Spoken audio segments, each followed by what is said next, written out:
La collection Coffre à Gants présente Réfléchissez et devenez riche de Napoléon Hill.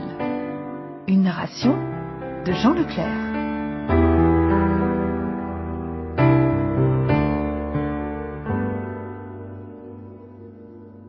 Introduction. Dans tous les chapitres de ce livre audio, il est question du secret qui a fait la fortune de centaines d'hommes, sur la vie desquels je me suis longuement penché. C'est Andrew Carnegie qui, au début du XXe siècle, attira mon attention sur cette question. Je n'étais qu'un étudiant.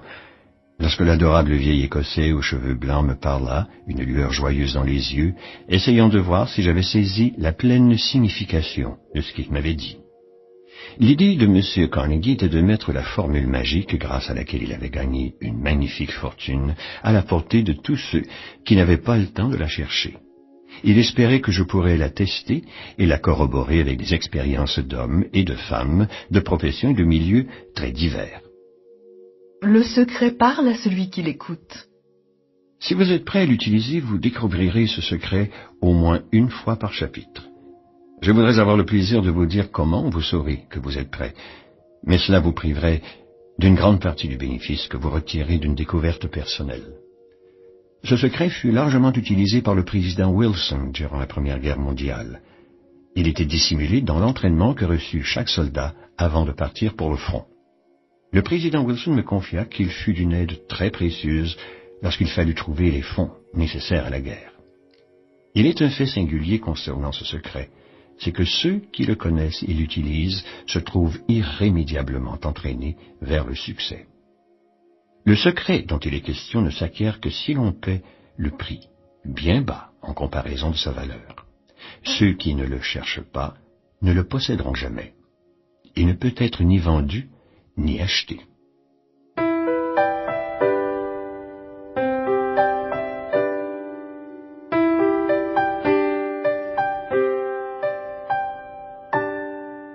Chapitre 1.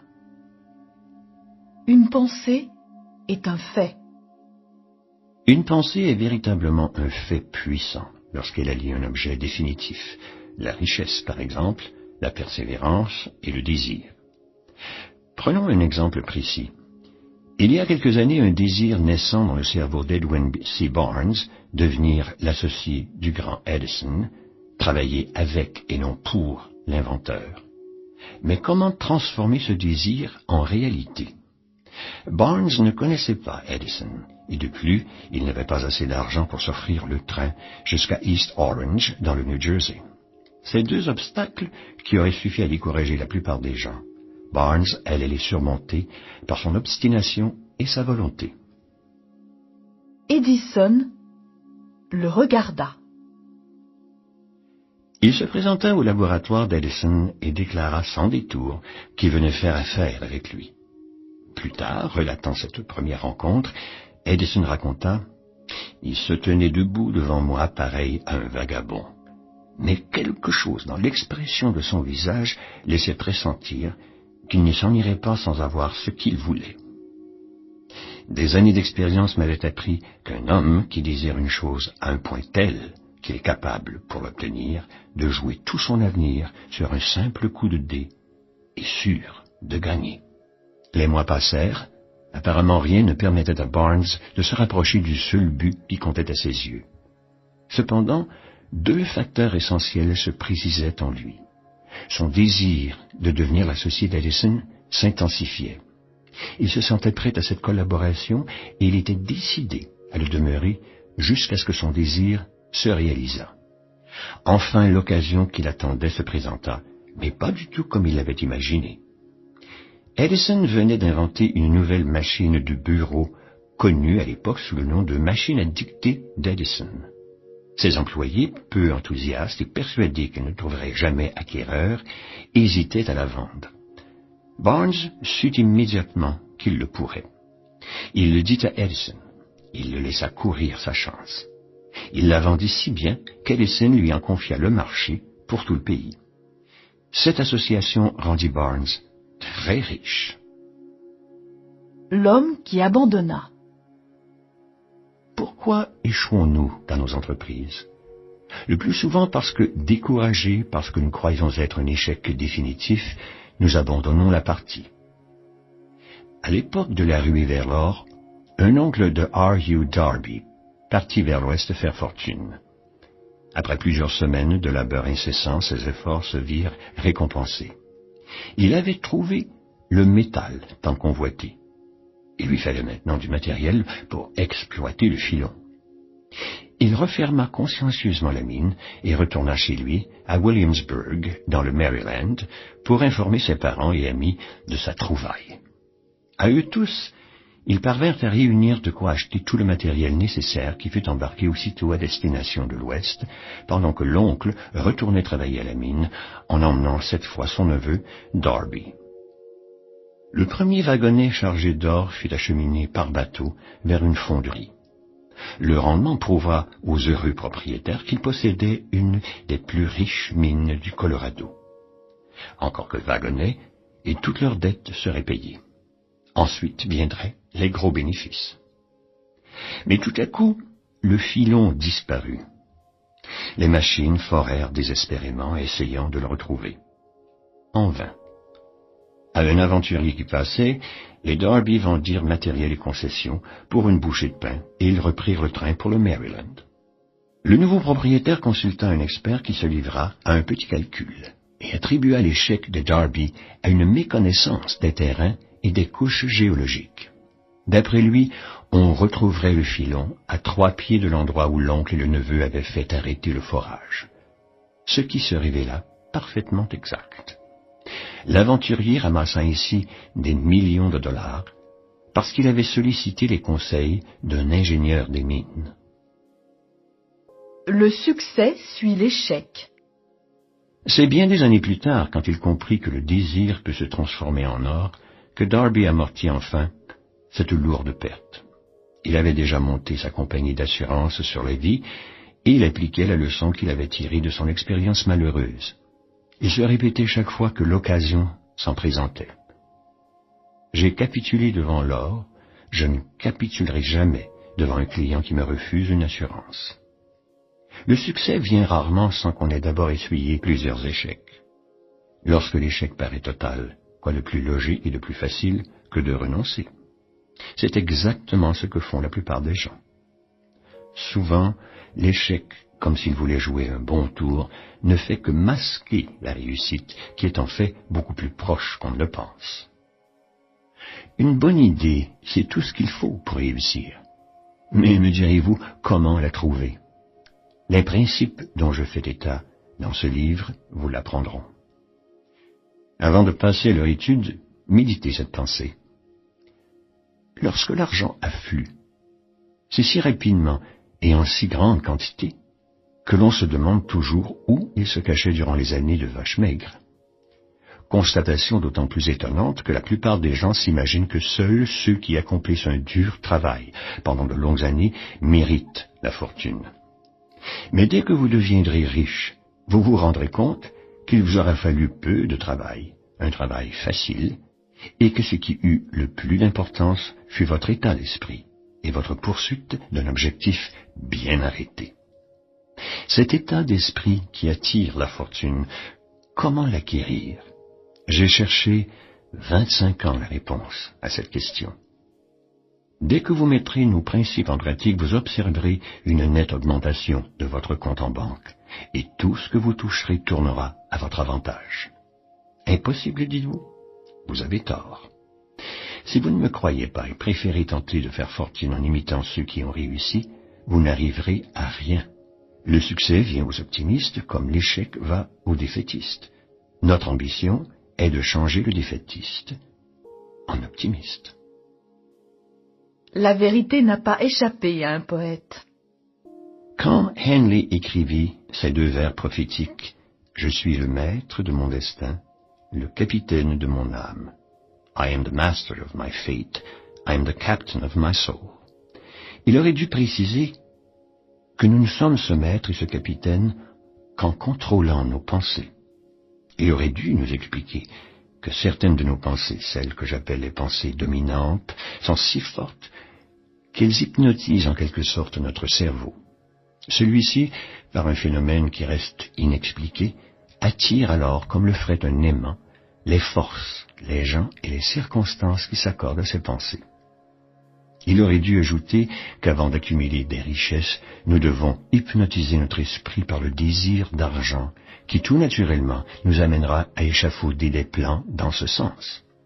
Mais Henley était un poète et non un philosophe. Il s'est donc contenté de nous livrer sous une forme poétique une vérité profonde, laissant à ses lecteurs le soin d'interpréter ses vers.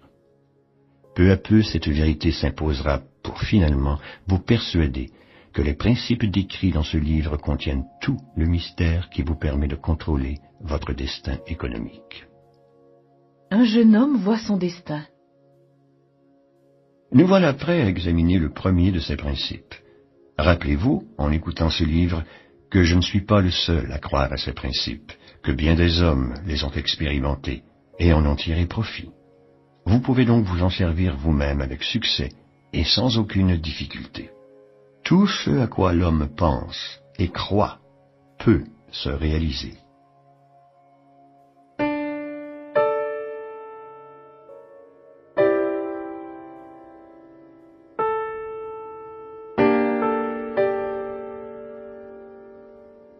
Chapitre 2.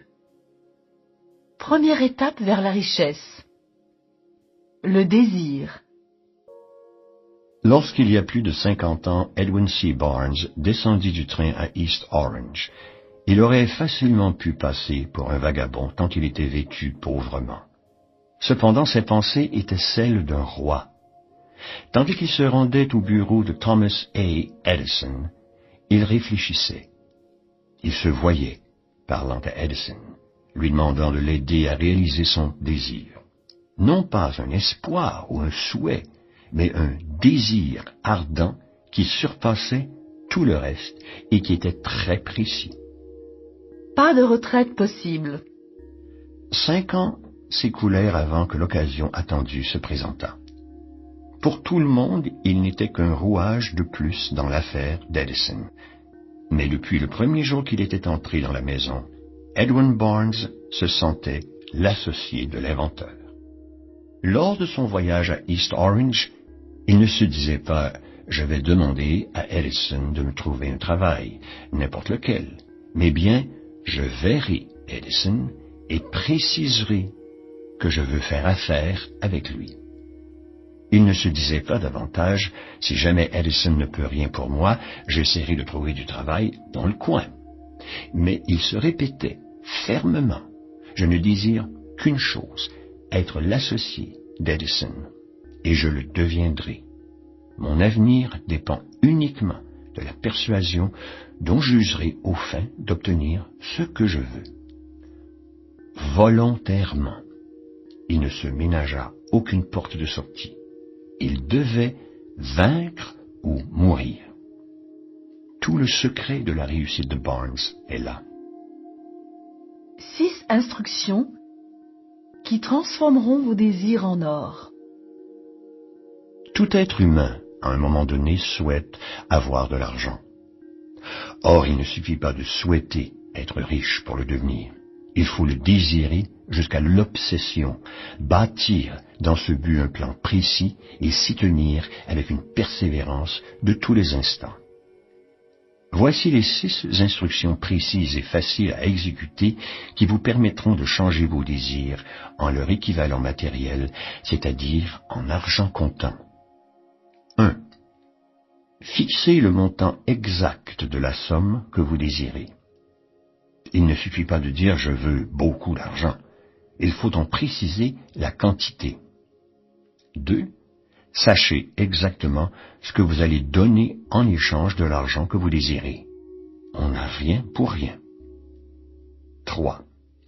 Fixez avec précision la date à laquelle vous voulez être en possession de cet argent.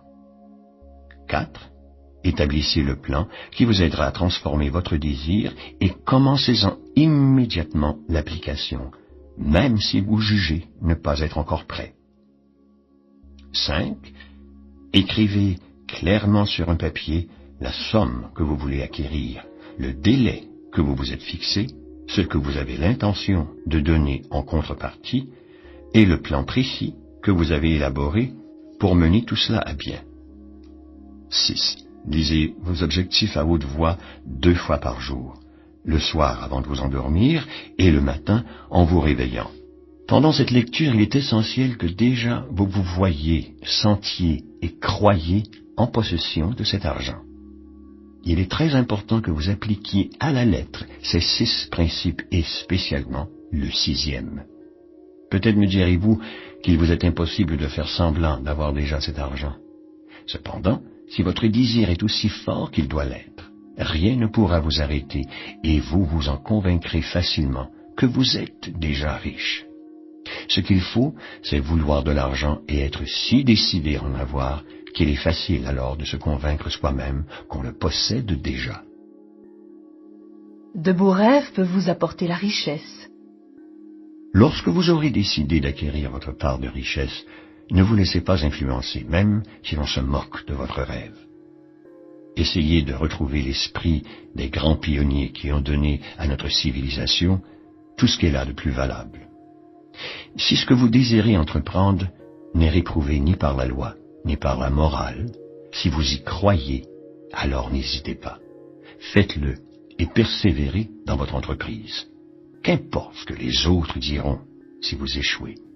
Ils ne savent pas que tout échec porte le germe de la réussite. Prenez l'exemple de Thomas Edison qui rêva d'une lampe électrique et la réalisa après plus de 10 000 échecs. Seuls les rêveurs stériles abandonnent. Le désir suit immédiatement le rêve. Si vous êtes paresseux ou peu ambitieux, vous ne réaliserez pas votre rêve. Il faut, pour le mener à bien, que vous ayez le désir ardent de vous imposer. Rappelez-vous que tous ceux qui ont réussi ont connu de nombreuses désillusions et des moments difficiles. Souvent des crises graves leur ont ouvert de nouveaux horizons et leur ont fait découvrir leur être véritable. Le désir rend possible l'impossible. Pour clore ce chapitre, je citerai encore quelques exemples frappants. Tout d'abord, permettez-moi de vous présenter l'être le plus extraordinaire que j'ai connu. Lorsque je le vis pour la première fois, il venait de naître, et sa petite tête ne portait pas trace d'oreille. Le médecin déclara que l'enfant était sourd-muet. En moi-même, je récusai vivement ce diagnostic. J'en avais le droit, j'étais le père de l'enfant. Mais je ne dis rien. Plus que tout au monde, je désirais qu'il fût normal. Je n'en parlais à personne et tous les jours, je me répétais l'engagement que j'avais pris vis-à-vis de moi-même, faire de mon fils un être normal. Lorsqu'il fut un peu plus grand et eut l'âge de s'intéresser aux objets qui l'entouraient, nous nous rendîmes compte qu'il entendait très faiblement. Nous trouvons un moyen. Nous achetâmes un phonographe. Quand l'enfant entendit de la musique, il fut tout émerveillé et accapara rapidement l'appareil.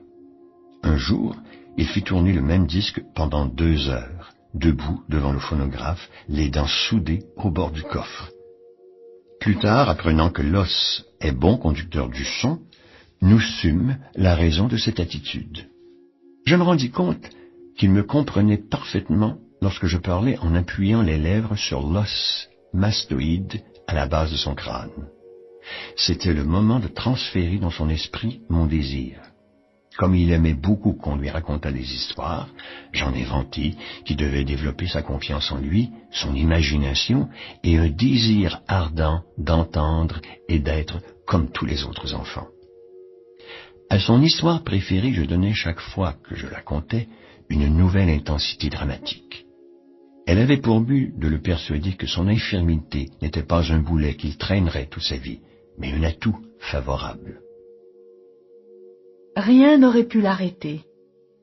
En repensant cette expérience, je compris que les résultats inouïs que nous obtîmes étaient, avant tout, dus à la foi que mon fils mettait en moi. Il ne s'étonnait de rien, ne me posait jamais de questions. Je lui expliquais qu'il possédait un net avantage sur son frère aîné, ce qui, de plusieurs manières, jouerait en sa faveur. Par exemple, à l'école, ses professeurs s'occupaient davantage de lui et seraient très gentils. Ce qui se révéla toujours exact. Enfin, il entend. L'enfant fit toutes ses classes, puis fréquenta l'université sans pouvoir entendre ses professeurs, sauf quand ceux-ci criaient et qu'il était au premier rang. À l'époque de ses études secondaires, il essaya un appareil électrique pour sourds, mais sans résultat. Aussi, lorsque quelques années plus tard, peu avant de quitter l'université, il en reçut un autre, hésita-t-il longtemps avant de le porter, craignant une déception aussi grande que la première. Finalement, n'y tenant plus, il plaça l'appareil au petit bonheur sur sa tête, le mit en marche et, miracle, comme par magie, le rêve de toute sa vie se réalisa. Pour la première fois, il entendait presque aussi bien que les autres. Le jeune sourd aide les autres. Réalisant encore difficilement tout ce que cette aventure allait lui apporter, il écrivit fou de joie au fabricant de l'appareil, lui décrivant avec enthousiasme sa propre expérience. Sa lettre plut. Il fut invité à New York, escorté jusqu'à la fabrique où il rencontra l'ingénieur en chef. C'est en lui racontant comment sa vie avait été transformée par un petit appareil qu'une idée qui allait convertir son infirmité en atout et le rendra à la fois riche et heureux lui traversa l'esprit. Il comprit tout à coup qu'il pourrait venir en aide à des milliers de sourds qui ignoraient l'existence de ces appareils électriques. Durant un mois entier, il fit des recherches dans ce sens. Il étudia le marché du fabricant et imagina les moyens d'entrer en contact avec les sourds du monde entier. Puis, il présenta à la compagnie un projet s'étalant sur 2 ans et fut immédiatement engagé pour le mener à bien. Blair désirait entendre, et il entend. Pourtant, il est né avec un tel handicap qu'avec un désir moins ardent de le vaincre, il n'aurait pu prétendre qu'à faire la quête ou à vendre de la pacotille dans les rues. Conjugués, la foi et un ardent désir ont un puissant pouvoir créateur. N'oublions pas qu'ils sont à la portée de tous les hommes.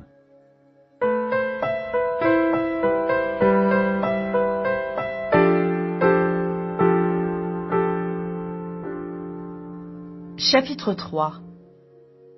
Deuxième étape vers la richesse. La foi. La foi est le chimiste en chef de votre esprit. Vous n'aurez la foi que si vous la cherchez.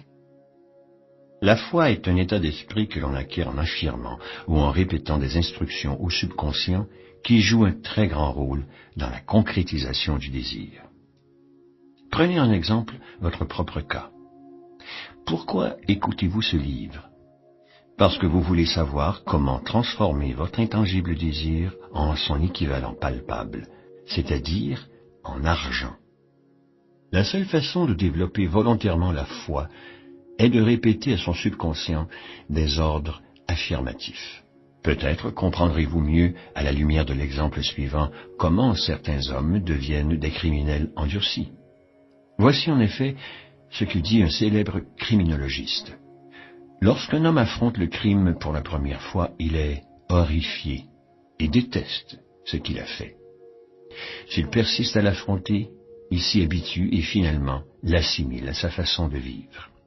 Ce qui revient à dire que n'importe quelle pensée répétée sans cesse au subconscient est finalement acceptée. Considérez maintenant la remarque suivante. Toutes les pensées qui ont été ressenties et pétries de foi se transforment d'elles-mêmes en leur équivalent physique. Les émotions animent les pensées et nous poussent à l'action. La foi, l'amour et le désir physique donnent à la pensée une plus grande puissance. Nous avons vu que les pensées stimulées par la foi atteignent et influencent le subconscient. Précisons que toute pensée agit de même qu'elle soit animée par un sentiment positif ou par un sentiment négatif. Ceux qui pensent qu'ils n'ont pas de chance. Vous allez en déduire que le subconscient traduit en son équivalent physique une pensée aussi bien négative, c'est-à-dire destructrice, que positive et constructrice. De là l'étrange phénomène dont sont victimes des millions de gens. Ils pensent qu'ils n'ont pas de chance. Ils se croient condamnés à la pauvreté et à l'échec par une force étrange sur laquelle ils sont persuadés de n'avoir aucun contrôle. Ces gens-là sont les artisans de leur propre malheur. leurs pensées noires sont captées par le subconscient qui les transforme en leur équivalent physique. Rappelons qu'il ne suffit pas de voir se transformer un désir en son équivalent physique, de l'imposer au subconscient. Encore faut-il croire à la mutation. Vous devez encourager les émotions positives pour dominer votre pensée et bannir à jamais les idées noires. C'est essentiel. Votre esprit sera alors un tremplin pour la foi et donnera à volonté des instructions au subconscient qui les acceptera et travaillera immédiatement à leur réalisation. Les pensées dominantes de votre esprit. Qu'est-ce que l'autosuggestion et quel est son pouvoir? Il est bien connu que l'on finit par croire, même si c'est faux, ce que l'on s'est répété maintes fois. Celui qui se répète un mensonge finit par ne plus le voir tel qu'il est. Il en est une vérité, il en fait une vérité personnelle. Les pensées dominantes d'un homme le différencient d'un autre et le font ce qu'il est. Comment se greffe dans notre esprit la graine originelle d'une idée, d'un plan ou d'une intention? La réponse est simple, par la répétition de la pensée. C'est pourquoi il vous est recommandé de mettre sur papier votre but essentiel, de l'apprendre par cœur et de le répéter tous les jours à haute voix jusqu'à ce que votre subconscient en ait capté les ondes. Prenez la résolution de ne vous laisser influencer en rien et de bâtir votre propre vie comme vous l'avez décidé. En faisant l'inventaire de vos possibilités et de vos qualités, peut-être découvrirez-vous que vous avez un point faible. Manquez-vous par exemple de confiance en vous? C'est un handicap certain, mais que vous pouvez parfaitement surmonter. Par l'autosuggestion, transformez votre timidité en courage. Voici 5 règles qui, apprises par cœur et répétées, vous permettront d'appliquer le principe de l'autosuggestion. 5 règles pour avoir confiance en soi. 1. Je sais que je suis capable d'atteindre le but que je me suis fixé. En conséquence, j'exige de moi-même une action continue et inlassable dans ce sens. 2. Je sais que mes pensées dominantes passeront par plusieurs stades avant de se transformer en réalité physique. C'est pourquoi je consacrerai 30 minutes par jour à penser à l'être que j'ai l'intention de devenir et à m'en faire une image précise. 3. Je sais que grâce au principe de l'autosuggestion, n'importe quel désir que je garderai obstinément dans mon esprit se manifestera bientôt par des signes extérieurs avant d'atteindre enfin le but fixé. C'est pourquoi je consacrerai 10 minutes par jour à exiger de moi-même une plus grande confiance. 4. J'ai rédigé une description très claire du but précis que je me suis fixé et je ne cesserai d'essayer de le réaliser. 5. Je sais parfaitement bien qu'une richesse ou qu'une situation mal acquise est un château construit sur le sable. Elle ne saurait durer. Aussi n'engagerai-je aucune transaction qui, ne bénéficiant qu'à moi-même, léserait une ou plusieurs personnes. Vous pouvez vous imaginer dans la pire des catastrophes. Le subconscient ne fait pas la différence entre les pensées positives ou négatives. Il travaille avec les matériaux qu'on lui donne et il concrétise aussi bien une pensée de peur qu'une autre de courage. Si vous n'avez en vous que peur, doute et maigre confiance en votre aptitude à saisir et à utiliser les forces de l'intelligence infinie, la loi d'autosuggestion s'emparera de ces sentiments qui seront traduits par le subconscient en leur équivalent physique, ce qui serait bien sûr désastreux.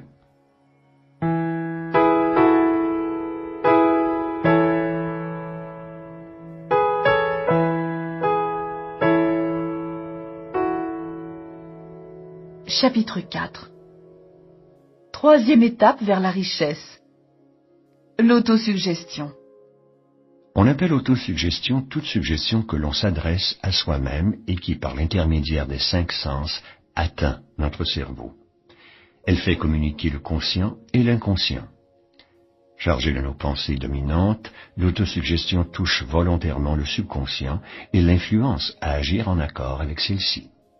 La nature a donné à l'homme le pouvoir de contrôler par ses 5 sens tout ce qui touche le subconscient. Mais l'homme ne se rend toujours pas compte qu'il peut exercer ce contrôle. Dans la majorité des cas, il ne l'exerce pas, ce qui explique pourquoi tant de gens restent pauvres toute leur vie. Par l'autosuggestion, un individu peut nourrir son subconscient de pensées constructives ou au contraire permettre à des pensées destructives de s'épanouir dans le riche jardin de son esprit. L'inspiration vous guidera. Ne vous attendez pas à recevoir le message du subconscient tel un plan précis qu'il vous appartiendra de réaliser. Mais gardez l'esprit alerte, sans crainte ou doute sous-jacent. Restez éveillé et satisfait, comme si vous étiez en possession de votre bien. Le plan du subconscient vous atteindra probablement sous forme d'inspiration. Sachez la reconnaître. Emparez-vous-en et appliquez-la. Votre subconscient va travailler. Les instructions qui vous ont été données au second chapitre vont maintenant être résumées et amalgamées aux principes qui font l'objet de ce chapitre-ci. 1. Le soir, dans votre lit, vous retirez dans un endroit tranquille, où vous ne serez ni distrait ni dérangé, fermez les yeux et répétez à haute voix, de façon à entendre vos propres mots, la déclaration que vous avez écrite et qui fixe le montant de la somme que vous désirez acquérir, le délai que vous vous donnerez en échange. En même temps, imaginez-vous déjà en possession de l'argent. Exemple, vous décidez que dans 5 ans, le 1er janvier 2000 et quelques, vous aurez en votre possession 100 000 $ et qu'en échange, vous avez l'intention de travailler comme vendeur. En échange, je ferai tout mon possible pour rendre de bons services chez qui que ce soit, comme vendeur. Décrivez exactement le service que vous allez rendre ou la marchandise que vous vendrez. 2. Répétez ce programme nuit et jour jusqu'à ce que vous puissiez voir dans votre imagination l'argent que vous désirez ardemment. 3. Placez-en une copie là où elle sera bien visible et jusqu'à ce que vous la sachiez par cœur, lisez-la avant de vous endormir et en vous réveillant. Résumé. Vous avez un 6e sens, mais vous n'avez besoin que de 5 sens pour contrôler les pensées qui atteignent votre subconscient. Lorsque vous saurez exercer ce contrôle, votre subconscient vous mènera, si vous le désirez, à la prospérité. Fixez une somme précise et qu'elle soit assez élevée. Fixez également un délai pour l'obtenir. Lorsque votre subconscient vous donnera un plan, mettez-le aussitôt en application. L'inspiration est précieuse et doit être utilisée immédiatement. Attendre le bon moment est le meilleur moyen d'échouer.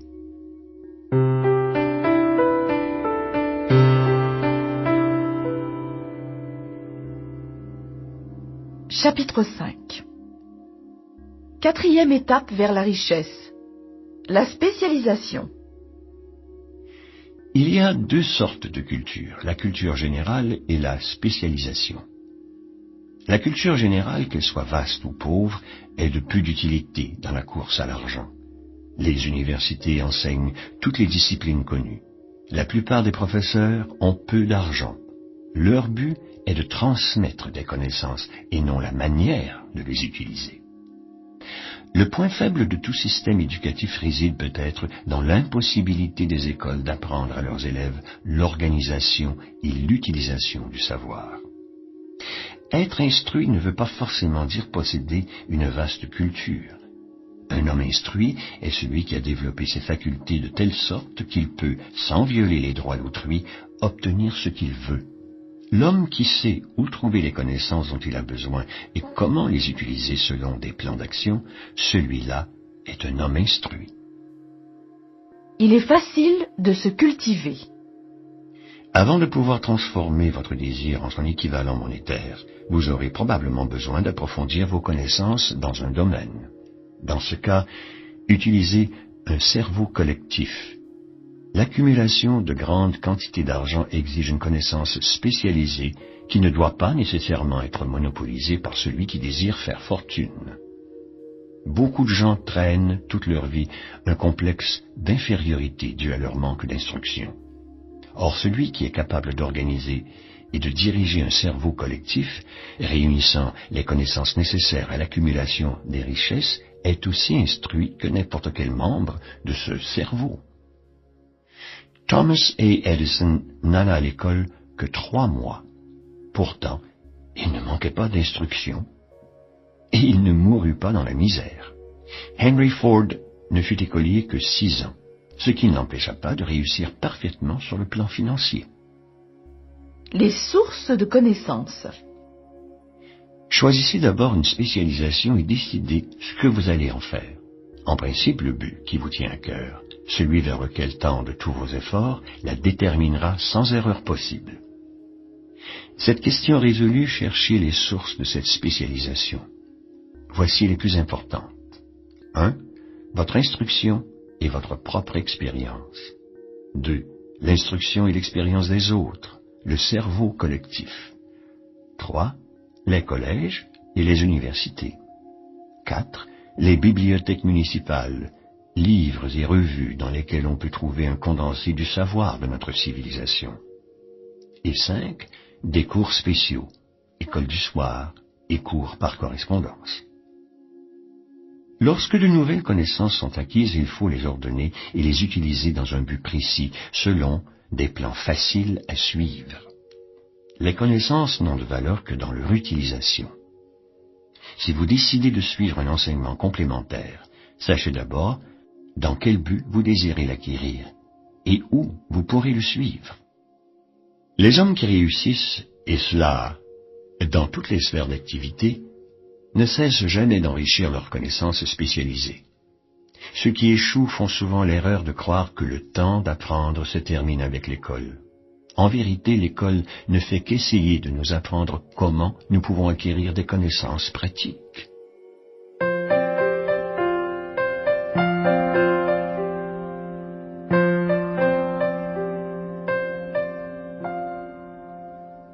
Chapitre 6. 5e étape vers la richesse, l'imagination. L'imagination est véritablement l'atelier où s'élaborent tous les plans de l'homme. Le désir est formé, sculpté, alimenté par les facultés imaginatives de l'esprit. L'imagination synthétique et l'imagination créatrice. Je définirai ainsi les 2 formes de notre imagination. L'imagination synthétique nous permet de maquiller, en de nouvelles combinaisons, les vieux concepts, les vieilles idées et les vieux plans. Elle ne crée pas, elle s'appuie sur l'expérience, l'instruction et l'observation. C'est à elle que fait appel l'inventeur. Quand elle ne parvient pas à résoudre son problème, il est obligé de recourir à son génie créateur. Grâce à l'imagination créatrice, l'esprit de l'homme ne connaît pas de limite. Nous lui devons nos inspirations, nos idées neuves, et c'est par son intermédiaire que nous communiquons avec le subconscient d'autrui. Plus cette faculté est utilisée, plus elle reste vive. Les 2 formes d'imagination se développent à l'usage, comme n'importe quel muscle se développe sous l'effet d'une gymnastique appropriée. L'idée est le point de départ de toute fortune. À la source de toute fortune, il y a une idée. C'est un produit de l'imagination. Dans l'espoir qu'à votre tour vous en tirerez profit, voici une idée qui fut à l'origine d'immenses fortunes. Il manquait un ingrédient. Il y a une 50aine d'années, un vieux médecin de campagne se rendit à la ville. Il attacha son cheval devant le drugstore et y entra par la porte de derrière, silencieusement. À voix basse, il parla ensuite au jeune employé. Pendant plus d'1 heure, ils discutèrent derrière le comptoir. Puis le docteur sortit, se dirigea vers sa carriole, en retira une grande bouilloire démodée, un long morceau de bois destiné à en remuer le contenu, et remit tout cela à l'employé, qui examina la bouilloire, la renifla, tira de sa poche intérieure un rouleau de billets de banque, soit toutes ses économies, et le tendit au vieil homme. Il y avait $500. Le médecin lui remit aussi une petite feuille de papier sur laquelle était inscrite une formule secrète. Le médecin était enchanté de sa vente. L'employé prenait un gros risque en décidant de jouer ainsi toutes ses économies. Jamais il n'aurait pu supposer que son investissement lui vaudrait des ruissellements d'or et que la bouilloire se transformerait en une super lampe d'Aladin. Ce que le jeune homme cherchait avant tout, c'était une idée. La bouilloire, le morceau de bois et le message secret n'étaient qu'accessoires. Ce ne fut que plus tard, quand le nouveau propriétaire eut l'idée d'ajouter un nouvel ingrédient, que l'ensemble prit toute sa valeur. Essayez de découvrir quel est cet ingrédient qui fit déborder l'or de la bouilloire et voyons ensemble les fortunes immenses que cette idée engendra. Métamorphosée, la vieille bouilloire est actuellement l'une des plus grandes consommatrices de sucre, fournissant ainsi à des milliers d'hommes et de femmes du travail dans la culture de la canne à sucre, les raffineries et le marché du sucre. Elle a transformé une petite ville du Sud en une grande cité où toutes les affaires sont reliées à elle et où pratiquement tous les habitants en vivent. L'or qui provient de cette bouilloire a construit et financé l'une des facultés les plus importantes du Sud où des milliers de jeunes gens reçoivent l'enseignement qui les prépare au succès. Qui que vous soyez, où que vous viviez, quoi que vous fassiez, souvenez-vous dorénavant, chaque fois que vous verrez le mot Coca-Cola, que ce vaste et riche empire est né d'une seule idée et que le mystérieux ingrédient que l'employé Asa Candler ajouta à la formule secrète était l'imagination. Une intention précise et des plans précis. Asa Candler savait que les idées peuvent se transformer en argent grâce au pouvoir qui découle d'un but et de plans précis. Si vous êtes de ceux qui croient que seul un dur labeur et une honnêteté foncière mènent à la richesse, détrompez-vous. Il n'en est rien. La grosse fortune ne vient jamais uniquement à la suite d'un dur labeur. Elle vient en réponse à des demandes précises, basées sur l'application de lois et non par chance ou par hasard. Tous les vendeurs passés maîtres dans leur profession savent qu'une idée peut se vendre là où les marchandises ne le peuvent pas. Les mauvais vendeurs l'ignorent, c'est pourquoi ils resteront de mauvais vendeurs. Un éditeur de livres bon marché fit une découverte valable pour l'ensemble de sa corporation. Il se rendit compte que beaucoup de gens achètent un livre pour son titre et non pour son contenu. En échangeant uniquement le titre d'un livre qui ne se vendait pas, il en écoula plus d'1 million d'exemplaires. L'histoire de presque toutes les grosses fortunes a commencé le jour où un créateur d'idées et un vendeur d'idées se sont rencontrés et ont travaillé de concert. Carnegie s'entourait d'hommes chargés d'accomplir ce qui lui échappait, d'hommes où forgeait des idées, les réalisait, échafaudant ainsi sa fortune et celle de ses collaborateurs. Des millions de gens attendent toute leur vie un coup de chance, une occasion. Or, il est plus sûr de ne pas dépendre de la chance. C'est à elle que je dois l'événement le plus important de ma vie, ma rencontre avec Andrew Carnegie. Mais il m'a fallu 25 ans d'efforts précis pour faire de cet événement un atout. Un simple désir aurait-il résisté à 25 ans de déception, de découragement, de défaites temporaires, de critiques et à l'impression constante de perdre mon temps? Mon désir de constituer une philosophie du succès était un désir ardent, une obsession. Les idées sont des forces intangibles, mais elles ont plus de pouvoir que le cerveau qui leur donne naissance. Elles ont le pouvoir de lui survivre.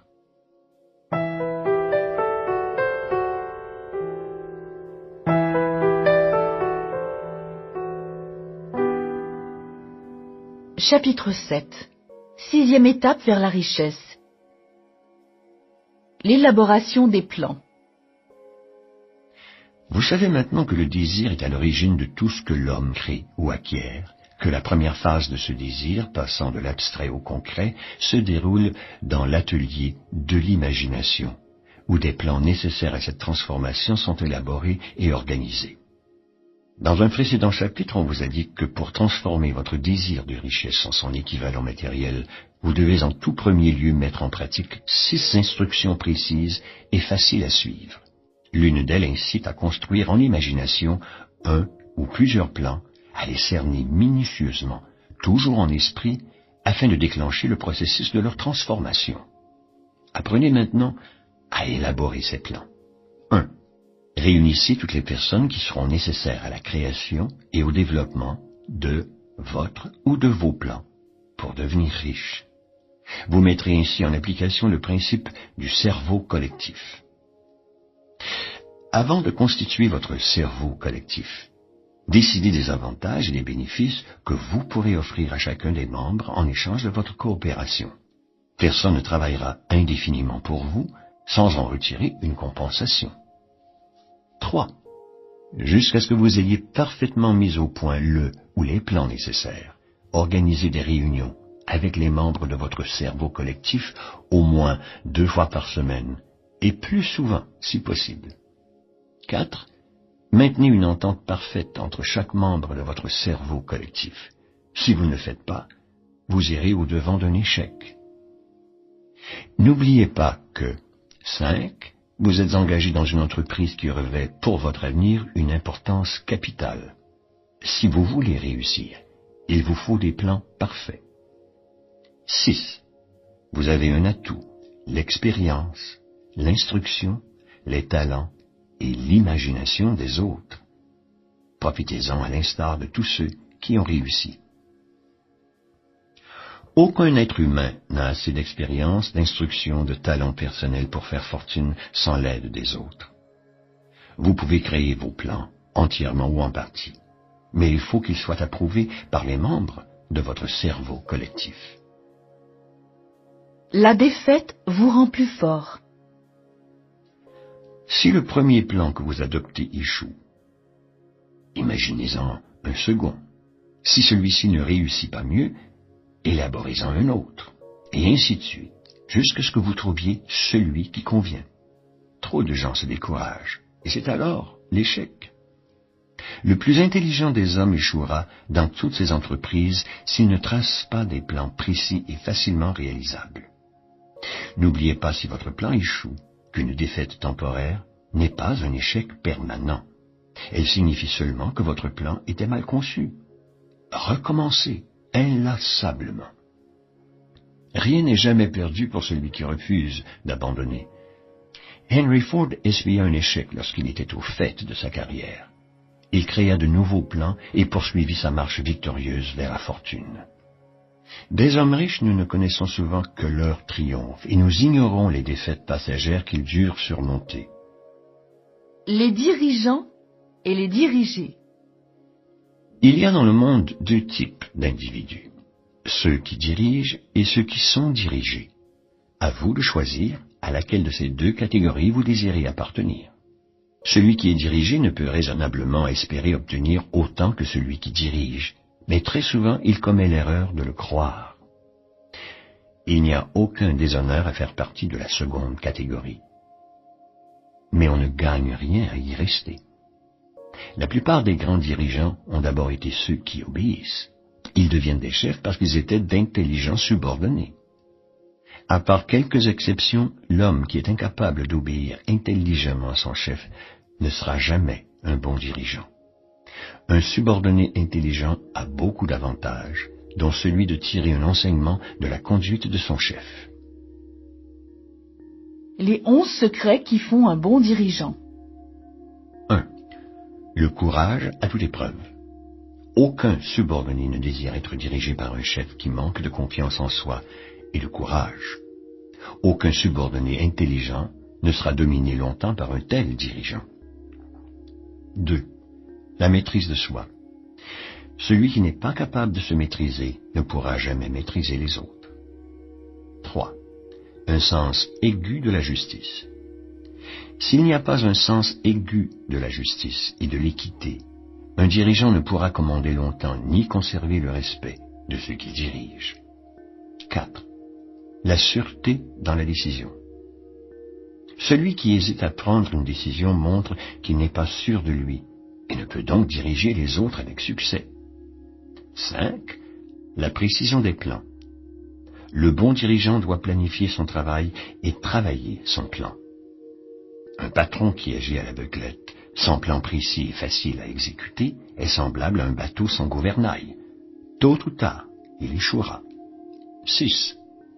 L'habitude d'en faire plus que les autres. 7. Une personnalité irréprochable. La fonction de dirigeant exige le respect. 8. La sympathie et la compréhension. Le bon dirigeant doit éprouver de la sympathie pour ceux qu'il dirige et essayer de comprendre leurs problèmes. 9. Le respect du détail. Pour réussir, un bon dirigeant ne devra négliger aucun des détails inhérents à sa charge. 10. La volonté d'assumer toute la responsabilité.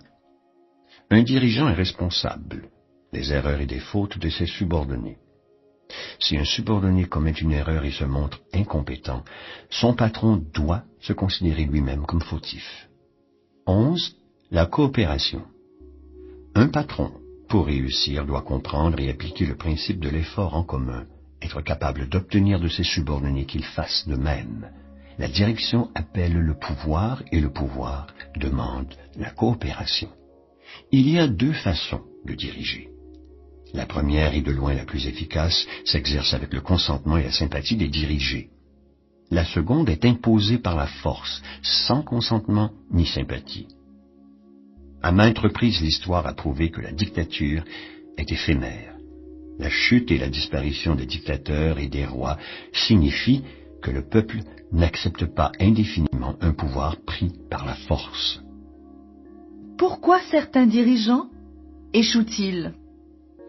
Il est aussi utile de savoir ce qu'il ne faut pas faire que ce qu'il faut faire.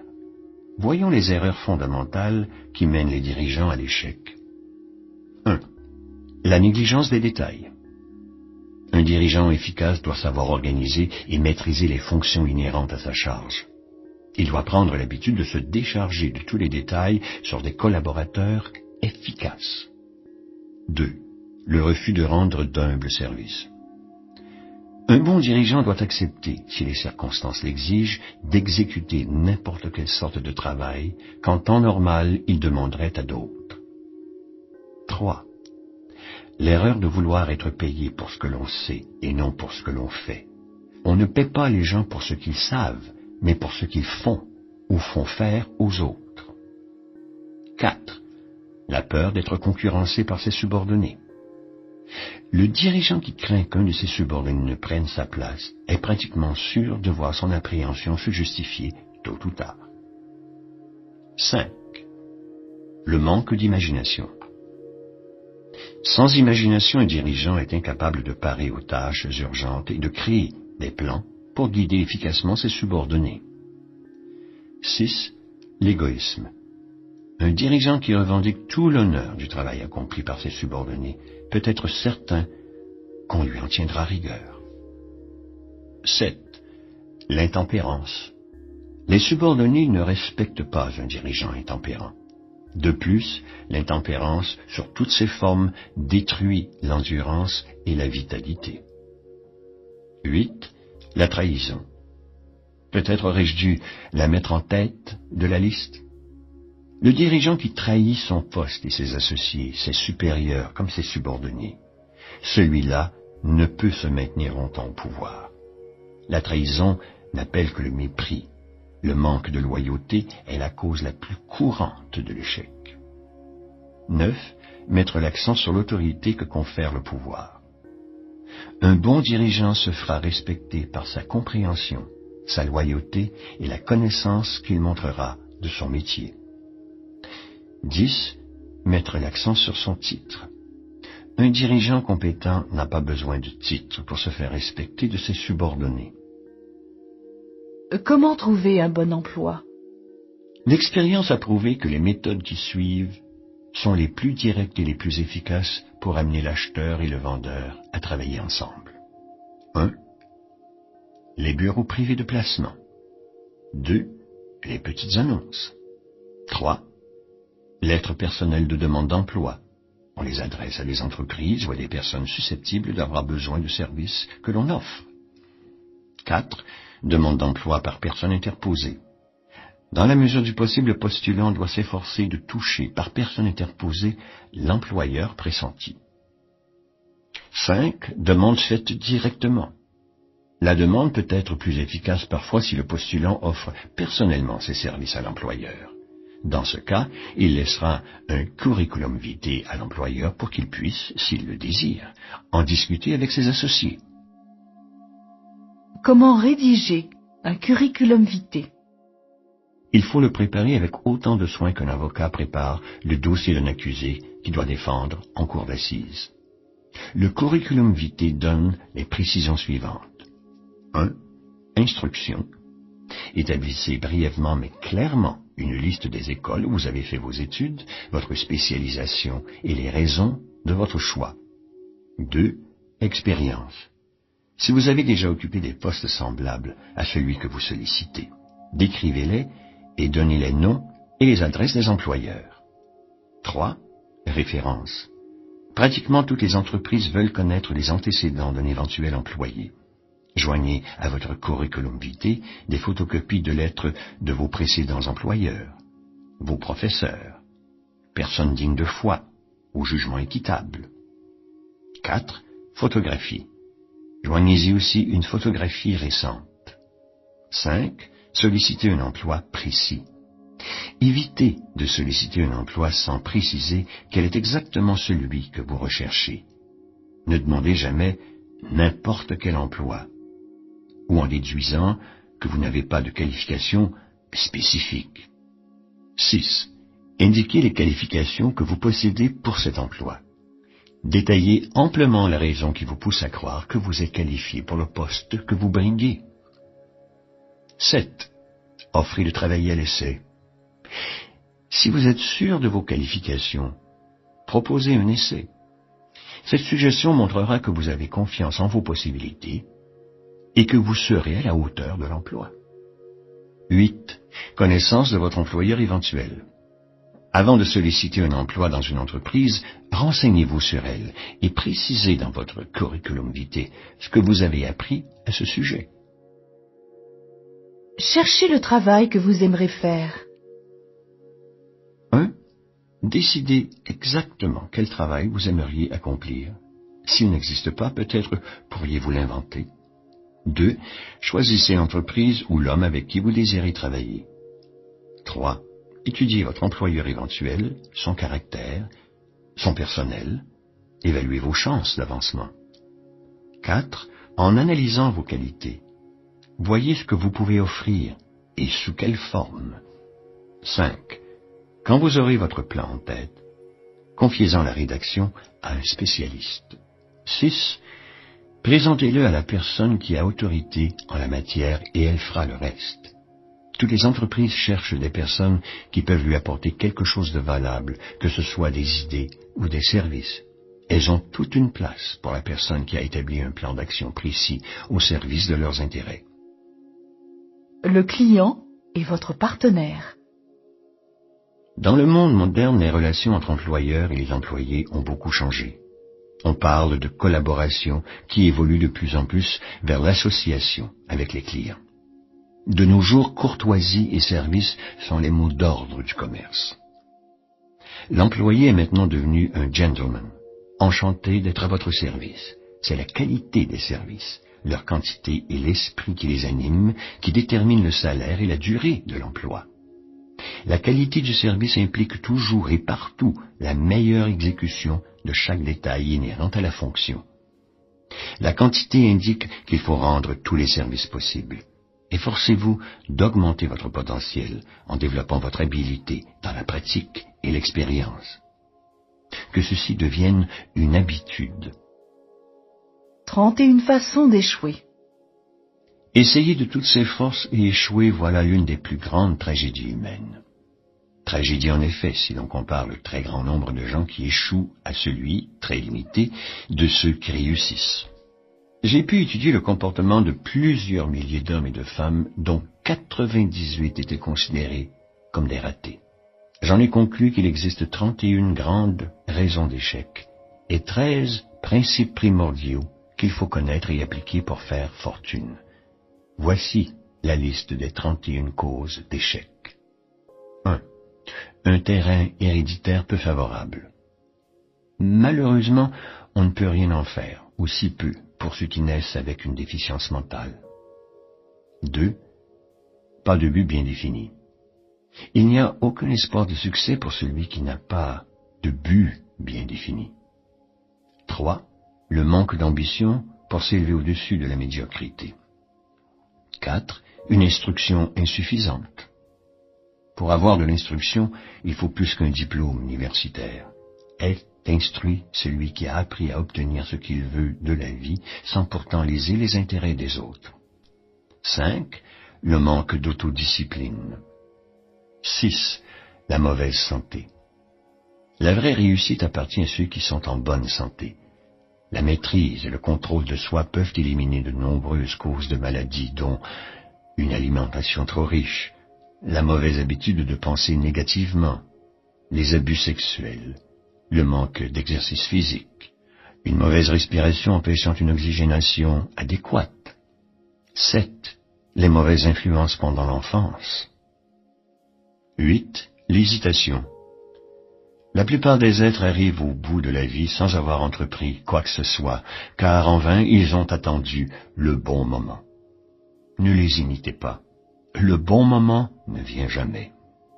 Mettez-vous immédiatement à l'ouvrage avec les outils dont vous disposez. Peu à peu, vous en trouverez de meilleurs. 9. Le manque de persévérance. En général, nous commençons assez bien ce que nous entreprenons, mais nous le finissons mal. Nous avons tendance à abandonner prématurément. 10. Une personnalité négative. 11. L'impossibilité de contrôler ses instincts sexuels. 12. Le désir incontrôlé de gestes gratuits. L'instinct du jeu conduit des millions de gens à leur perte. Une étude du crash de 1929 montre que des millions de personnes essayèrent à ce moment-là de gagner de l'argent en jouant leur stock de provisions. 13. Le manque de décision. Les hommes qui réussissent prennent leurs décisions rapidement. 14. Les 6 formes fondamentales de la peur. Elles sont analysées dans un chapitre ultérieur. Pour pouvoir rendre des services efficaces, il faut absolument les maîtriser. 15. Mal choisir son partenaire dans le mariage. 16. Trop de circonspection. Celui qui n'ose saisir la chance devra se contenter des miettes laissées par les autres. 17. Mal choisir ses associés. 18. La superstition et les maléfices. La superstition est une forme de peur et d'ignorance. 19. Se tromper de vocation. Personne ne peut réussir dans une entreprise qui ne lui plaît pas et où il ne se sent pas à l'aise. 20. La dispersion de l'effort.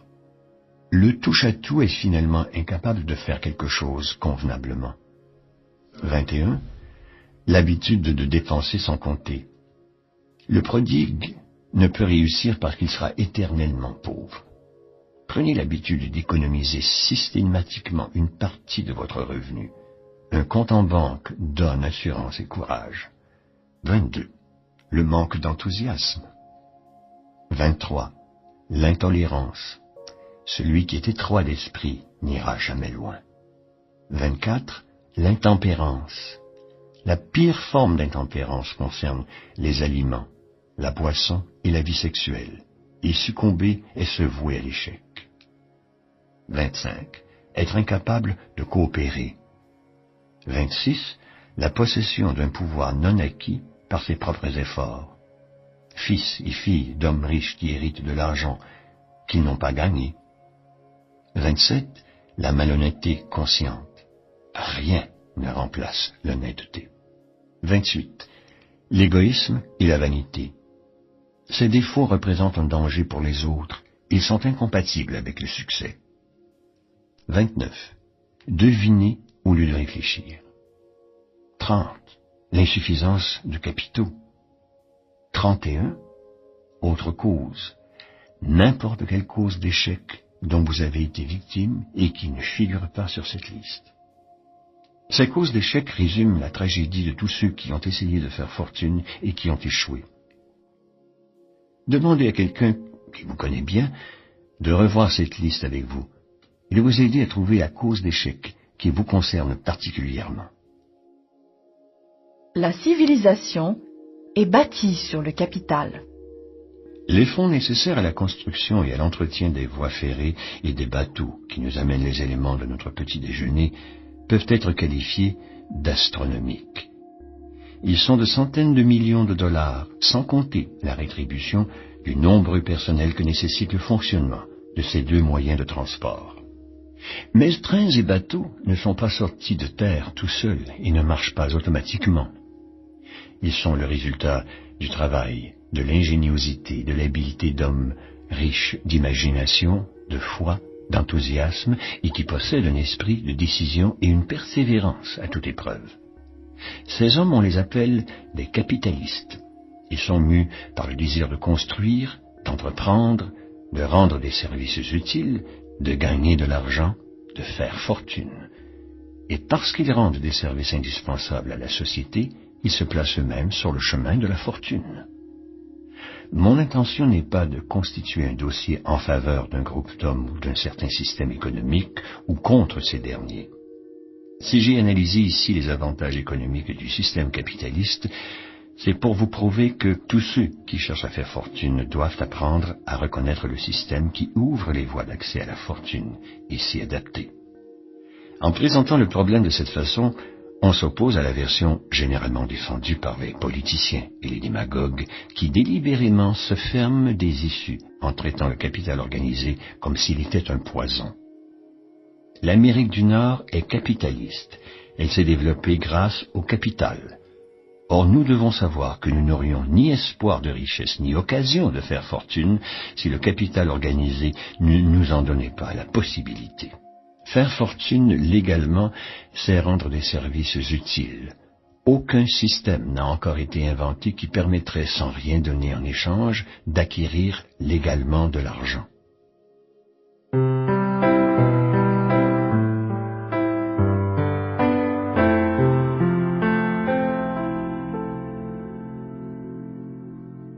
Chapitre 8. Septième étape vers la richesse, la décision. Après avoir étudié plus de 25 000 cas d'échecs, on a pu démontrer que le manque de décision venait presque toujours en tête de la liste des 31 causes majeures de l'échec. L'indécision est un ennemi que presque tous nous avons à vaincre. L'opinion, une denrée bon marché. La plupart des gens qui échouent dans leur tentative de gagner beaucoup d'argent sont généralement très influençables. Ils pensent selon la voix des journaux et les commérages des voisins. Les opinions sont les denrées les moins chères.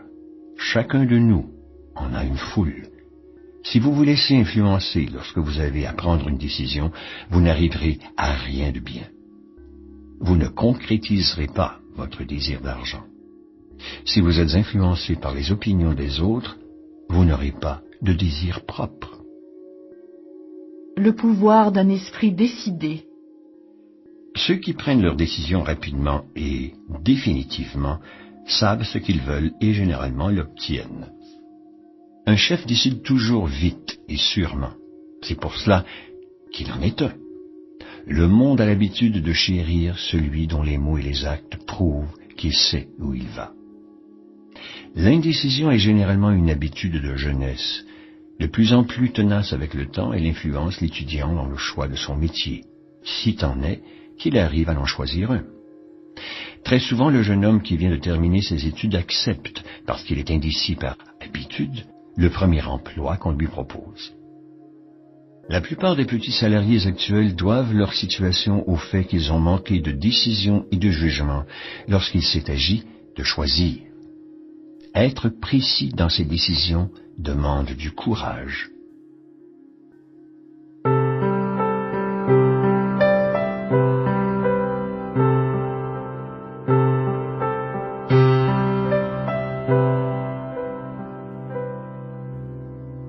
Chapitre 9. Huitième étape vers la richesse. La persévérance. La persévérance est l'un des facteurs essentiels à la transformation du désir d'argent en son équivalent matériel. À l'origine de la persévérance, il y a le pouvoir de la volonté. Conjugués, le pouvoir de la volonté et le désir sont irrésistibles. Les hommes qui gagnent de grosses fortunes donnent souvent l'impression d'être durs et froids. La plupart du temps, on ne les comprend pas. Au pouvoir de la volonté, ils allient la persévérance et c'est avec ces deux qualités qu'ils assurent la réalisation de leurs désirs. La plupart des gens sont prêts à abandonner leur but et leur projet au premier signe d'opposition ou d'échec. Il y en a très peu qui, malgré les obstacles, persévèrent jusqu'à ce qu'ils atteignent leur but. Le mot persévérance n'a pas valeur d'héroïsme. C'est une qualité qui est au caractère de l'homme ce que le carbone est à l'acier. Un désir tiède apporte de maigres résultats. Le manque de persévérance est l'une des causes les plus importantes d'échec. La plupart des gens souffrent de cette faiblesse. On peut cependant lutter contre elle, d'autant plus facilement que le désir de la vaincre est grand. Le désir est à l'origine de toute entreprise. Ne l'oubliez jamais. Un petit désir n'apporte que de maigres résultats, de même qu'un petit feu donne peu de chaleur. Si vous manquez de persévérance, combattez cette faiblesse en stimulant votre désir jusqu'à ce qu'il devienne obsessionnel. Écoutez ce livre jusqu'au bout, puis revenez au chapitre qui traite du désir et appliquez immédiatement les 6 instructions qui y sont données. L'ardeur avec laquelle vous les suivrez indiquera clairement la qualité de votre désir. Si vous vous sentez plus ou moins indifférent, vous n'avez pas encore cette volonté d'argent indispensable à qui veut faire fortune. La défaite, une condition passagère. Certaines personnes connaissent par expérience la valeur de la persévérance. Elles savent que les défaites ne sont que passagères et qu'elles peuvent être changées en victoire avec la persévérance.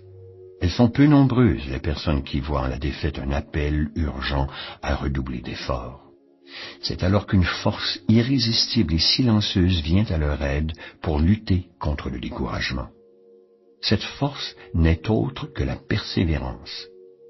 Sans elle, et dans quelque domaine que ce soit, aucun succès n'est possible. La persévérance est à la portée de tous. La persévérance est un état d'esprit. Elle peut donc se cultiver. Pour y arriver, voici ce qu'il faut. 1. La précision de l'intention.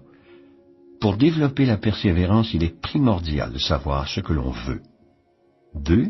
Le désir. Quand on poursuit l'objet d'un ardent désir, il est facile d'acquérir et de maintenir la persévérance. 3. La foi en soi. 4. La précision des plans. Des plans structurés, même s'ils se révèlent mauvais et absolument irréalisables, sont un encouragement à persévérer. 5. Des connaissances adéquates. 6. La coopération. 7. Le pouvoir de la volonté. Et 8. L'habitude. La persévérance est le résultat direct de l'habitude. L'esprit absorbe les expériences de la journée et il s'en nourrit. Les ennemis de la persévérance. Vous trouverez ici les vrais ennemis qui vous barrent le chemin de toute réalisation importante. Vous découvrirez non seulement la faiblesse de votre persévérance, mais aussi les causes inconscientes de cette faiblesse. Analysez-vous franchement si vous voulez vraiment savoir qui vous êtes et ce que vous êtes capable de faire. Voici les faiblesses qui doivent être vaincues par tous ceux qui cherchent à faire fortune. 1. L'impossibilité de reconnaître et de définir clairement ce que l'on veut. 2.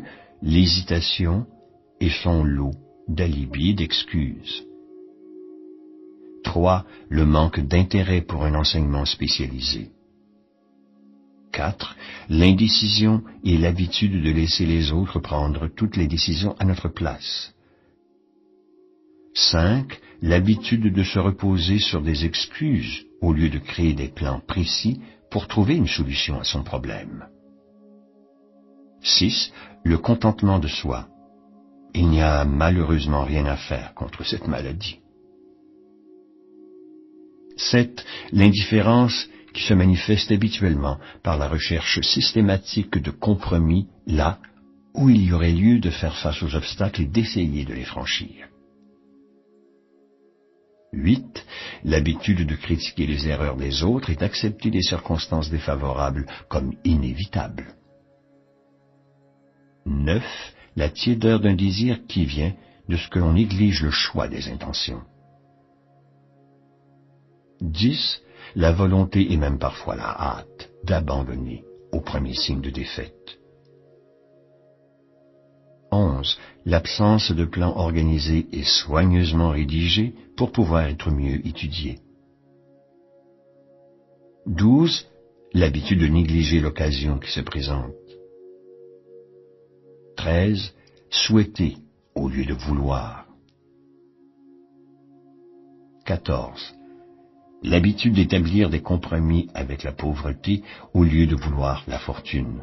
Le manque total d'ambition d'être, d'agir, de posséder. 15. La quête de raccourcis menant à la fortune. Essayer de prendre sans rien donner. Et 16. La peur d'être critiqué, la peur du « qu'en dira-t-on » qui fait échouer autant l'élaboration que l'application des plans. Cet ennemi numéro 1 se cache généralement dans le subconscient. Tout le monde peut critiquer. Étudions cette peur d'être critiqué. La plupart des gens permettent à leurs parents, à leurs amis et aux autres de les influencer à tel point qu'ils n'osent vivre leur propre vie de peur d'être critiqués. De nombreuses personnes font de mauvais mariages et s'entêtent à mener une vie malheureuse parce que la peur d'être critiqué les empêche de divorcer. Celui qui a subi le joug de cette peur sait l'irréparable dommage qu'elle commet en détruisant toute ambition et tout désir de réussite. Des hommes et des femmes de tout âge permettent à leurs parents de briser leur vie par peur de la critique. Or, le devoir n'exige pas la destruction des ambitions personnelles. Par peur d'être critiqués en cas d'échec, des gens refusent de saisir leur chance en affaires. La peur des critiques est, dans ce cas, plus forte que le désir de la réussite. Trop d'individus renoncent aux visées ambitieuses ou négligent de choisir la profession qui les tente, de crainte que parents et faux amis ne disent « il est fou, qu'est-ce que les gens vont penser ?» Ils fabriquent eux-mêmes leur coup de chance. Beaucoup de personnes se disent que le succès matériel est dû au seul hasard. Mais ceux qui ne comptent que sur la chance sont généralement déçus, parce qu'ils ne savent pas que les coups de chance se fabriquent sur mesure. Durant la crise de 1929, le comédien W.C. Fields perdit son argent et se retrouva sans revenus et sans travail, le vaudeville ayant été rayé du théâtre. Il avait plus de 60 ans. À cet âge, beaucoup d'hommes se considèrent comme déjà vieux. Il était si pressé de retourner sur les planches qu'il frappa à la porte d'une industrie naissante, le cinéma parlant, pour y offrir gracieusement ses services. Il tomba et se blessa au cou. À sa place, bien des gens auraient renoncé à leur projet. Mais Fields était persévérant. Il savait que s'il persévérait, il aurait sa chance un jour ou l'autre, et il l'eut. On ne peut compter que sur la chance que l'on provoque, et on ne peut la provoquer que par la persévérance, sachant au départ vers quel but on tend. Les 4 étapes vers la persévérance.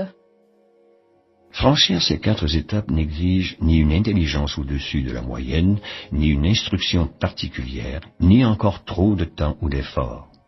Il suffit d'avoir un but bien précis et le désir ardent de le réaliser.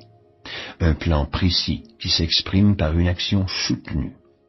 Un esprit absolument étanche aux influences pernicieuses ainsi qu'aux suggestions négatives des parents, des amis et de l'entourage. Un lien amical avec celui ou ceux qui vous encourageront à persévérer dans votre plan et vers votre but. Peut-on avoir l'aide de l'intelligence infinie? Quel pouvoir mystique donne aux hommes persévérants la possibilité de vaincre les difficultés? La persévérance suscite-t-elle une certaine forme d'activité spirituelle, mentale ou chimique qui permet d'accéder à des forces surnaturelles? L'intelligence infinie soutient-elle celui qui se bat encore, alors que la bataille est déjà perdue et que le monde entier est contre lui?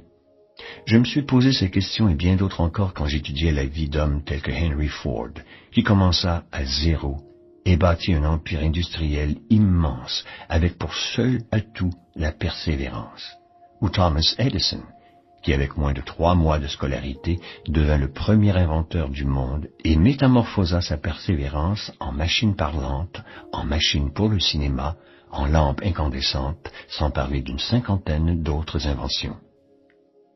J'ai eu l'heureux privilège d'analyser année après année et pendant longtemps ces deux hommes singuliers. Je parle en connaissance de cause lorsque je dis que j'ai trouvé en eux qu'une explication à leur réussite extraordinaire: la persévérance.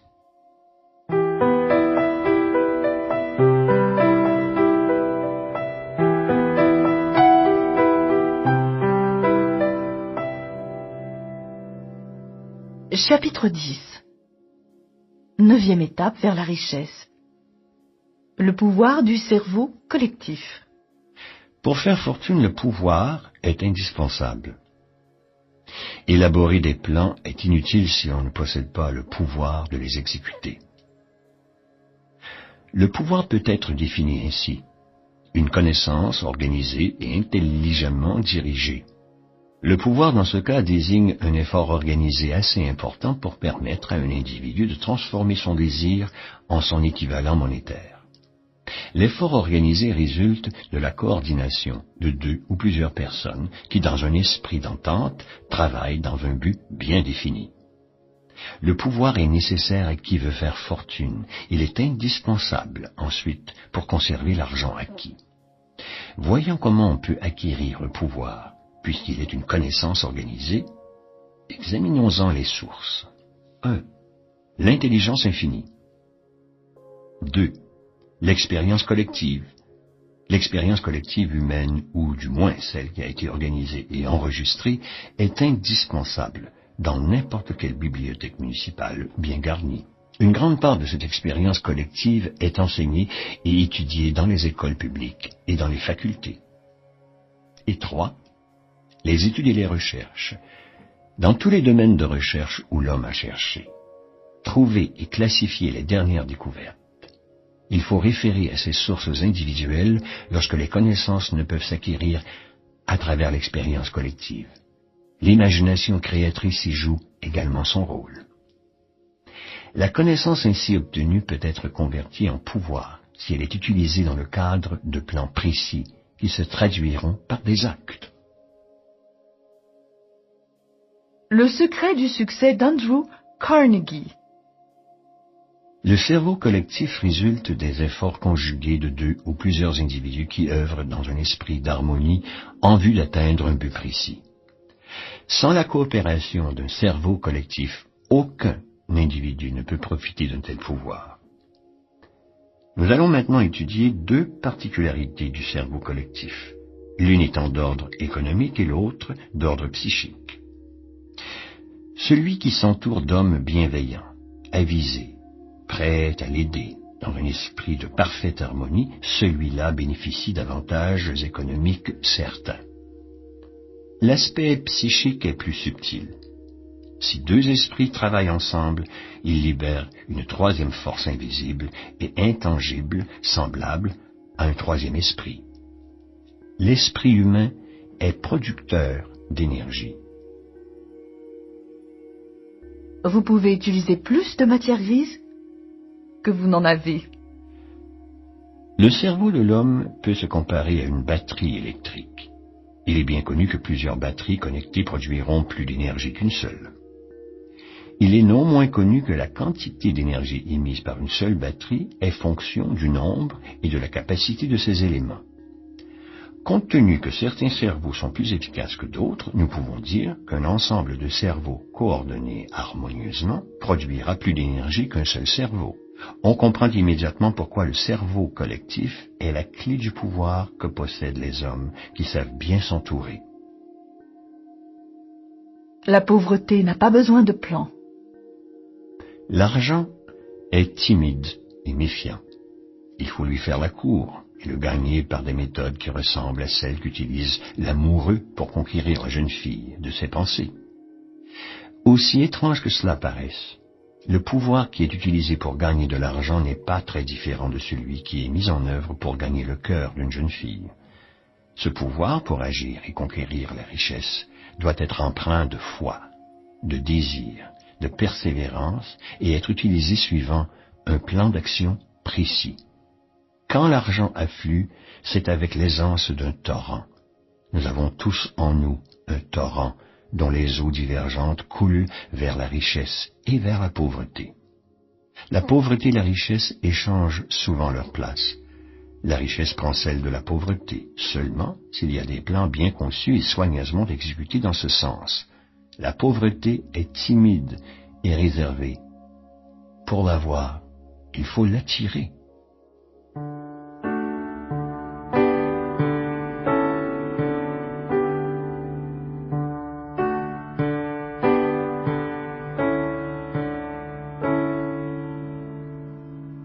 Chapitre 11. 10e étape vers la richesse. La transmutation en langage simple, c'est le changement ou la transformation d'un élément en un autre. L'émotion sexuelle conduit à un état d'esprit. Cet état d'esprit est faussement associé à une émotion d'ordre physique. Or, l'émotion sexuelle a 3 raisons d'être. La perpétuation du genre humain, le maintien de la santé en tant qu'agent thérapeutique, il n'a pas d'équivalent, et la transformation de la médiocrité en génie. Cette transformation ou transmutation sexuelle est facile à expliquer. L'esprit s'éveille et remplace des pensées d'expression physique par des pensées plus hautes ou simplement d'un autre ordre. Le désir sexuel est le plus puissant des désirs. Il stimule, développe l'imagination, la finesse de perception, le courage, la volonté, la persévérance et un pouvoir créateur qui va croissant. Dompter, transmuter, c'est-à-dire transformer et redistribuer, cette énergie qui a conservé ses qualités peut alors être utilisée en tant que force créatrice et inspiratrice dans le domaine de la littérature, des arts, des sciences et dans n'importe quelle activité, y compris bien sûr la poursuite de la richesse. Cette transformation de l'énergie sexuelle demande un effort de volonté largement récompensé. Le pouvoir sexuel est un pouvoir conducteur. Celui qui a découvert comment transformer son énergie sexuelle en une énergie créatrice peut s'estimer heureux.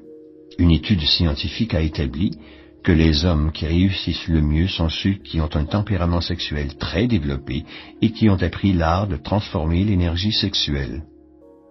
Les hommes qui ont amassé une grosse fortune et ont réussi dans le domaine de la littérature, des arts, de l'industrie, de l'architecture et dans leur profession générale ont agi sous l'influence d'une femme. Cette étude a porté sur 2 siècles de biographie et d'histoire. Beaucoup d'énergie sexuelle gaspillée. J'ai découvert en étudiant la vie de plus de 25 000 personnes que le succès vient rarement avant l'âge de 40 ans. Le plus souvent, les gens ont dépassé la 50aine. Cette constatation fut si frappante que je décidai d'étudier plus à fond cette réalité. Les jeunes gens ont tendance à gaspiller leur énergie en permettant trop souvent à leur émotion sexuelle de s'exprimer physiquement. La plupart des êtres humains n'ont jamais appris que l'énergie sexuelle peut servir à des fins créatrices. La plupart de ceux qui font cette découverte la font après un gaspillage de plusieurs années, pendant lesquelles l'énergie sexuelle est à son apogée, soit avant 45-50 ans. C'est à ce moment-là que les réussites s'enregistrent. Jusqu'à l'âge de 40 ans, la vie d'un homme reflète un gaspillage d'énergie, qui, si elle avait été dirigée vers un seul but, aurait donné d'excellents résultats. Les émotions les plus vives et les plus fortes sont jetées aux 4 vents. L'énergie sexuelle et l'art de la vente. Un homme qui a appris le métier de vendeur à plus de 30 000 personnes a découvert avec étonnement que les gens à l'énergie sexuelle plus forte étaient les meilleurs vendeurs. On en trouve l'explication dans cet élément de la personnalité que l'on appelle le magnétisme personnel, et qui n'est ni plus ni moins que l'énergie sexuelle. Un certain désir sexuel confère toujours un grand magnétisme qui facilite les contacts avec autrui. Cette énergie peut se détecter par la poignée de main. Elle indique immédiatement la présence ou le manque de magnétisme. Le ton de la voix, le magnétisme ou l'énergie sexuelle est l'élément qui colore la voix, la rend charmeuse et musicale. Les gestes et la démarche, l'énergie sexuelle incline à la vivacité, à la grâce et à l'aisance. La coquetterie vestimentaire. Ces personnes sont généralement très soigneuses et coquettes. Elles choisissent des vêtements dont le style convient à leur personnalité et à leur physique. Les ondes de la pensée. L'énergie sexuelle agit sur les pensées. On peut diriger à volonté cette énergie et influencer ses pensées et celles des autres. D'où vient le pouvoir de la femme? Le désir de plaire constitue la plus grande motivation. Avant l'aube de la civilisation, le chasseur qui désirait plaire à une femme tâchait de se distinguer en ramenant plus de gibier que les autres. La nature de l'homme n'a pas changé à cet égard. Ceux qui amassent de grosses fortunes et deviennent puissants et célèbres le font surtout pour satisfaire leur désir de plaire aux femmes. Retirer celles-ci de leur vie et leurs richesses leur sembleront inutiles. C'est ce désir inhérent à l'homme de plaire à la femme qui donne à celle-ci le pouvoir de l'élever ou de le briser. La femme qui connaît la nature de l'homme et qui sait la flatter avec subtilité n'a pas à craindre d'être supplantée par une rivale. Les hommes, en compagnie masculine, peuvent être des géants, à la volonté indomptable, mais ils seront facilement menés par la femme qu'ils ont choisie. Parce que dans la nature du mâle, de vouloir être le plus fort de l'espèce, la plupart des hommes n'admettent pas qu'ils sont facilement influencés par les femmes qu'ils aiment. La femme intelligente connaît cette particularité masculine et avec sagesse s'abstient de le contredire ouvertement. Certains hommes savent qu'ils sont facilement influencés par les femmes, qu'il s'agisse de leur épouse, de leur maîtresse, de leur mère ou de leur sœur. Mais avec tact, ils se gardent de se rebeller parce qu'ils sont assez intelligents pour savoir qu'aucun homme n'est heureux ni complet sans l'influence bénéfique d'une femme. L'homme qui méconnaît cette importante vérité se prive d'un pouvoir unique.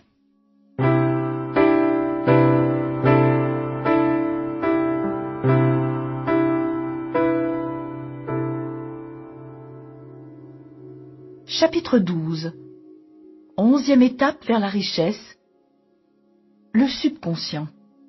Le subconscient classe et enregistre toute pensée qui atteint le conscient par l'un des 5 sens. Il reçoit et classe les impressions sensorielles ou les pensées, peu importe leur nature. Vous pouvez volontairement transmettre à votre subconscient un plan, une pensée ou un projet que vous désirez transformer en son équivalent matériel. Le subconscient agit d'abord sur le désir dominant qui a été valorisé par un sentiment tel que la foi. Le subconscient travaille jour et nuit par un processus qui nous est inconnu. Il se nourrit aux forces de l'intelligence infinie et transforme volontairement un désir en son équivalent physique, utilisant toujours les moyens les plus pratiques pour atteindre son but. Vous ne pouvez contrôler entièrement votre subconscient, mais vous pouvez lui confier le plan, le désir ou le but que vous voulez concrétiser. La première création doit être la pensée. Lorsque vous aurez accepté comme une réalité l'existence du subconscient, y compris son rôle d'intermédiaire dans la transformation du désir en son équivalent physique ou monétaire, vous comprendrez toute la signification des instructions qui vous ont été données à propos du désir. Vous saisirez aussi pourquoi il vous a été si souvent recommandé de préciser vos désirs et de les écrire. Vous comprendrez la nécessité de la persévérance. L'homme ne peut rien créer qu'il n'ait d'abord pensé. À l'aide de l'imagination, ces pensées forment un plan. L'imagination, si elle est contrôlée, sert dans la création des plans ou des projets qui déterminent la réussite d'une entreprise. Comment utiliser vos émotions positives? Le subconscient est plus facilement influencé par les pensées chargées d'émotions que par celles qui relèvent de la raison. Il est en effet facile de prouver que seules les pensées émotionnalisées ont une influence sur le subconscient.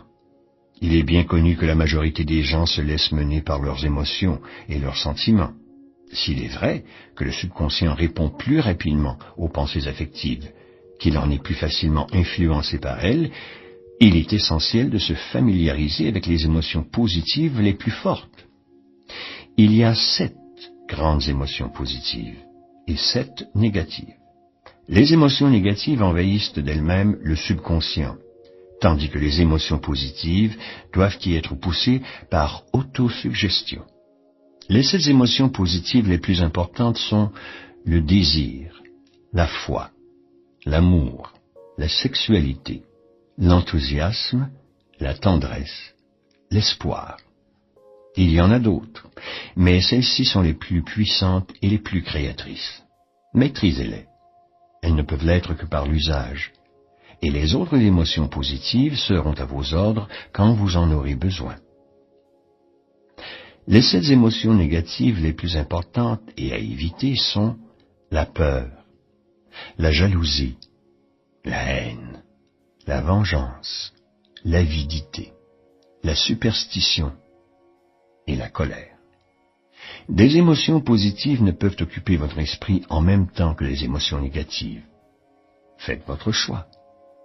La présence d'une seule pensée négative dans votre subconscient suffit à détruire tous les changements constructifs que vous aurez effectués dans votre subconscient.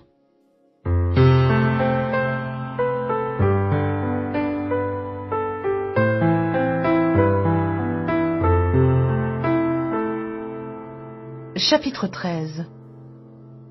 12e étape vers la richesse. Le cerveau humain.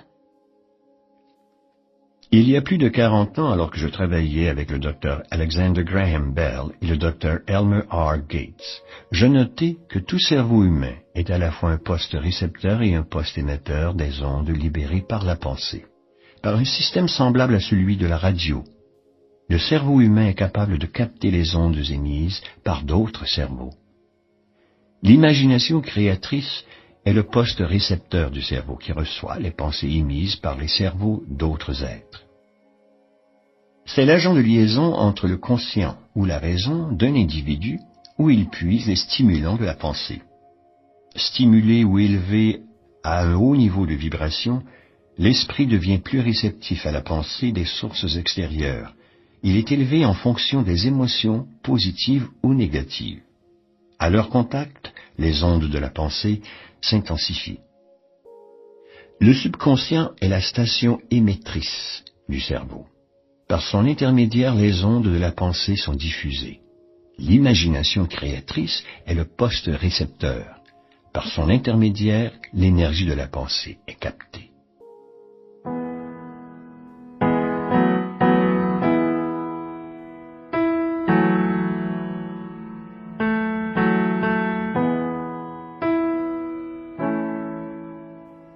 Chapitre 14. 13e étape vers la richesse.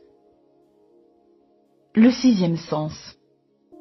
C'est grâce au 6e sens que l'intelligence infinie peut communiquer avec l'individu. Le 6e sens est cette partie du subconscient à laquelle on a donné le nom d'imagination créatrice. On l'a aussi nommé le poste récepteur des idées, des plans et des pensées qui pénètrent l'esprit sous la forme d'inspiration. Le 6e sens défie toute description. Il ne peut être expliqué à celui qui n'a pas suivi le développement des chapitres précédents. On ne peut le comparer à rien. La compréhension du 6e sens ne vient que par la méditation. La cause première. L'auteur ne croit pas au miracle et ne s'en fait pas l'avocat. Il connaît assez bien la nature pour savoir qu'elle ne déroge jamais à ses lois. Parce que quelques-unes des lois sont incompréhensibles, nous n'hésitons pas à qualifier de miracle leurs effets. Le 6e sens est pour moi ce qui se rapproche le plus du miracle. Il existe un pouvoir ou une cause première ou une intelligence qui baigne chaque particule de matière et pénètre chacune des unités d'énergie perceptibles à l'homme.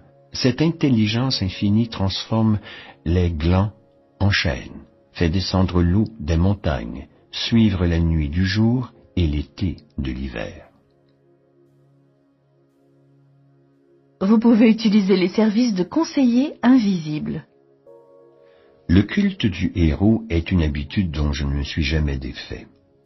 L'expérience m'a appris que pour essayer de se surpasser, un des meilleurs moyens est d'imiter les grands aussi parfaitement que possible dans leurs pensées et dans leurs actes. Longtemps avant d'avoir écrit une ligne ou d'avoir préparé une conférence, j'ai pris l'habitude de remodeler mon propre caractère sur celui des 9 hommes que j'admirais le plus par leur vie et leurs œuvres. Mes 9 idoles étaient Emerson, Paine, Edison, Darwin, Lincoln, Burbank, Napoléon, Ford et Carnegie. Toutes les nuits durant de longues années, je tenais un conseil d'administration imaginaire avec les 9 hommes que j'appelais mes conseillers invisibles. Juste avant de m'endormir, je fermais les yeux et voyais dans mon imagination ce groupe d'hommes assis autour d'une table. Non seulement j'avais la chance d'être au milieu d'eux, mais j'étais leur président. En laissant mon imagination vagabonder dans ces réunions nocturnes, j'avais le plan bien arrêté de remodeler mon propre caractère afin qu'il reflétât les qualités de tous mes conseillers imaginaires. Me rendant très vite compte que j'aurais à surmonter le handicap de ma naissance dans un monde ignorant et superstitieux, je choisis délibérément de renaître par les méthodes que je viens de décrire. Comment inspirer le 6e sens? Quelque part dans la structure cellulaire du cerveau est placé un organe qui reçoit les ondes de la pensée vulgairement appelée inspiration. Jusqu'ici, la science n'a pu découvrir où se cachait exactement ce 6e sens, ce qui n'a d'ailleurs pas beaucoup d'importance. Il n'en reste pas moins que l'être humain reçoit une connaissance exacte d'une source qui n'est pas celle des 5 sens classiques. C'est uniquement sous l'influence d'un stimulant extraordinaire que l'esprit y est réceptif. Tout événement inattendu qui provoque des émotions et fait battre le cœur plus vite que d'ordinaire réveille le 6e sens. Celui qui, au volant de sa voiture, a évité de justesse un accident, sait qu'en ces occasions, le 6e sens vient à son secours et empêche la catastrophe en quelques fractions de seconde. Pendant mes réunions avec mes conseillers invisibles, mon esprit était bien plus réceptif aux idées, aux pensées et aux connaissances qui m'atteignaient par le 6e sens.